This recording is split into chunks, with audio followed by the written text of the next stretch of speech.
What's up, YouTube? Today I want to show you how to clean your spiders, your markers, basically. Now, if you have the older model or a newer model, it doesn't matter, or a modified spider. I have a modified spider, so a lot of the things that I'm going to do, you don't have to apply to your gun if you don't have all the mods like I do. But the simple things that you have to use, and that's it. I actually have some other things, some cleaning products that I use that you probably have never seen before or used on a gun.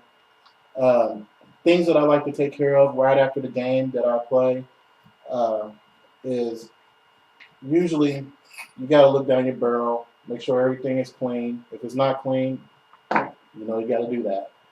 Look down your barrel or look down your marker, see if it's dirty. I usually do this before I get home. I usually do this right at the field and start, squeegeeing it because usually when you on the ride home, this stuff starts to set up the paint. If you have any kind of little paint breaks or whatnot in the gun, or as well as the barrel, um, this stuff starts to dry up and it'll start to it'll make it a little bit harder for you to maintain and get rid of this stuff out of your marker. Some of the things I use of course a microfiber towel.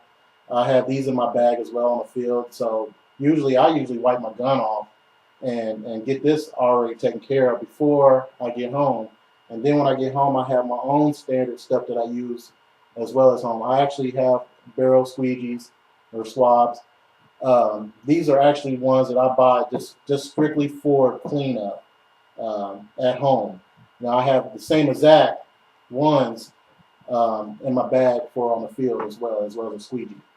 You start off by basically pulling your bolt out and taking your barrel off, and then you check out everything, see where everything's dirty at, and basically what I like to do is get everything polished out. And some of the stuff that I noticed that works really great is actually Winchester. It makes a nice cleaner and lubricant. It's actually it's corrosive. That way, anything that might tend to get a little rusty or get a lot of dirt or anything dusty in it, this actually will catch onto it and actually deliver a really nice shine inside your bores and inside your barrel as well. This is actually the smallest can you can get, and it's actually not that expensive. I think it's like $2 at Walmart. And this is the same stuff you use on your pistols, like your 9mm and your shotguns and everything like that. And it actually works incredible on your markers as well. So what I do is I take a little bit of this Winchester lubricant and I just spray a little dab of it, just like that. And it'll foam up on you. And what I do is I take it and I run it down the back of the marker and I twist it while I'm pushing forward. And then when it comes out the other end, this end that I don't have no lubricant on actually come out on this and be polished. So it'll look just like that. It'll have a mirror reflection on it. And if there's a little bit left in there, then I take the one that I don't have no lubricant or no polish on it, and I just get a good shine out of it. And then that's that way right there. That's inside of your marker. That's the way you want it to look at all times. You don't want it to build up no grime or anything like that. Really take care of your markers because that really will help out your performance on the gun and actually your accuracy and everything. And make the gun a little bit, a lot more efficient, really. The other things I look at, I have, of course, a hush bolt, so it has O-rings. A lot of people stock aggressors and other markers, spider markers, don't have O-rings on it, but I do. So I actually have to use. This is from Extreme Rage. This is marker oil, and it's a real light oil, and I like that because it doesn't build up no dirt on it. And I actually just put a little dab on each O-ring, and I just work it around it. That helps to keep it soft and keep everything being able to slide a lot smoother inside the marker itself. And I do the same thing to the inside the marker as well. Now, if you have an aggressor, you pull it apart from the back from your volume, from your velocity adjuster. So you twist it. And of course your spring guide, the spring itself, and as well as your marker or your striker will come out behind it. So you kind of, and that was my buffer that fell on the floor. But here's my striker. That's my aftermarket striker. And of course your buffer. And so what you want to do is you want to look down inside the marker again. And I'll just take the end of this. I don't even put nothing else on it. And I just run that inside of there. Make sure everything stays nice and smooth, slick, polished.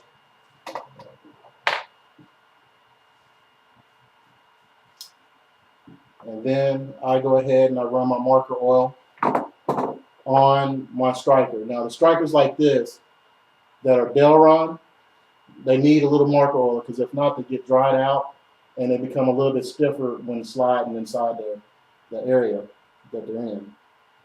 And plus it has an O-ring, so I put a little bit of O-ring marker oil on it. And there you have it right there. So then I'll just put it back together. Put your striker back in.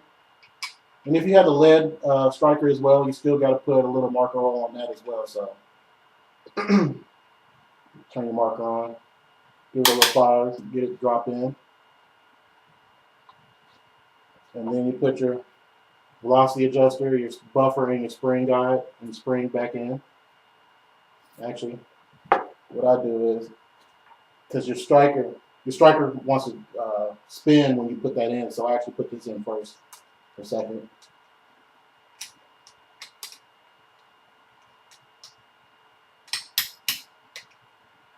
Okay, and then you put this in behind it.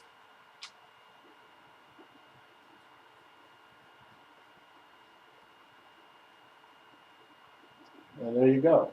You basically oiled and cleaned your marker from the inside.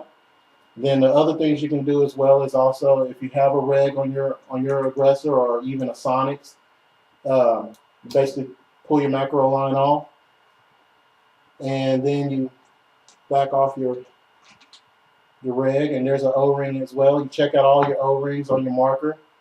If they look still intact, there's no leaks or whatnot, you go ahead and you oil that and make sure everything is okay. Everything's nice and clean and there's no paint everywhere. And then you just put it back. You can break down your reg as well if you want to. It's usually a thing you have to do every once in a while just to make sure everything is still moving and still flowing right. And I have a Killer Products ball detent. Now your ball detent on yours is probably going to be plastic, and it has a bearing with a spring load in it. You can back the screw off of it and then try to massage a lot of the grease and a lot of the paint out of it, and that's about as far as you can go with that. But my ball detent requires a lubricant or an oil. This is from Killer Products themselves. It's called Killer Ice Cream. It smells like ass, but it's supposed to go inside of the ball detent by you screwing it off. Put a little bit on your finger or on I actually don't put it on my finger. I put it on the back of a cotton swab or something like that, or a Q-tip, and I just rub it around inside of there and kind of fill it up a little bit. Then I put that back on there. But that's what it looks like. It's blue. It smells incredibly bad. But that's what they require on that. Some type of like an impact grease. Really, that's what it smells like. And that's basically all of that in a nutshell for cleaning your marker. And you want to also look inside your hopper as well, and also clean your hopper out. Now I have a Empire Prophecy, which is really nice because I can pull everything off, take it all apart, and get inside there and clean that, and basically put it back together. You really want to get involved with cleaning your markers and keeping them really fresh and clean for your next game. That way you'll be okay and not have your gun not be up to par. Also, I forgot another thing I like to do is also put a little marker oil inside on my thread on my ASA. That way it can also thread up real nice. As well as I like to clean the threads off the ASA as well. I usually spray just a little bit of this Winchester oil in there, and then I wipe inside of it out. That has a lot of thread um, shavings from your compressed air tank or your CO2 tank, and you can see that stuff that comes off of there, and that's shavings, and that actually can go inside your ASA and cause a little problem with your ASA. So you might want to do that as well, and just keep cleaning that, and that'll come back clean until you don't have that happen anymore. And you put a little bit of marker oil as well, and then also wipe your threads off of that and put a little marker oil on the side of your O-ring on that. And that's basically your end of your cleaning. So do all your barrels and do all your pre-cleanup and then do your main cleanup at home. And that's it. Thank you.